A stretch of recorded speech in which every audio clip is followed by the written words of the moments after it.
Hello बच्चों, let's see what the question says. The question says why a linear curve is obtained in arithmetic growth.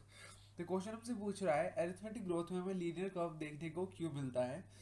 Are first option is because it has lag log and stationary phase.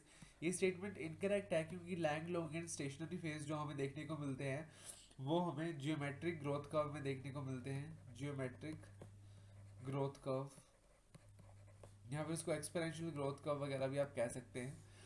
B because one total cell remains meristematic while the other cell differentiates and matures. Yes. C because of the effect of environment on mitosis. No.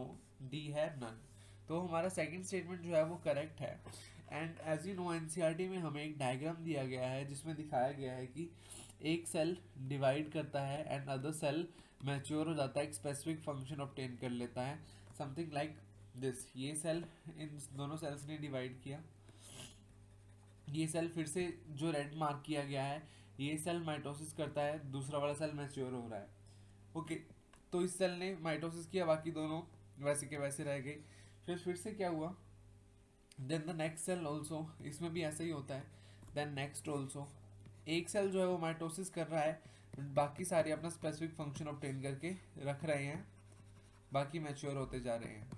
तो इसके कारण क्या हो रहा है, जो growth है वो सिर्फ एक ही सेल कर रहा है. ग्रोथ सिर्फ एक ही सेल कर रहा है, टोटल नंबर ऑफ सेल बढ़ रहे हैं बट माइटोसिस सिर्फ एक ही कर रहा है, जिसके कारण जो ग्रोथ रेट होता है, ग्रोथ रेट वो कांस्टेंट रहता है, जिसको हम आर से भी डिनोट करते हैं. इसका जो ग्राफ आता है वो भी लीनियर आता है, जो डिनोट करता है कि जो आर है वो कांस्टेंट है, जो ग्रोथ रेट है वो कांस्टेंट है. एंड ये आर कांस्टेंट क्यों आता है, क्योंकि सिर्फ एक सेल ही डिवाइड करता है, बाकी सारे मैच्योर हो जाते हैं.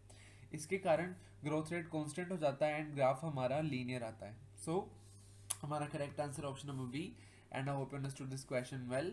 Thank you.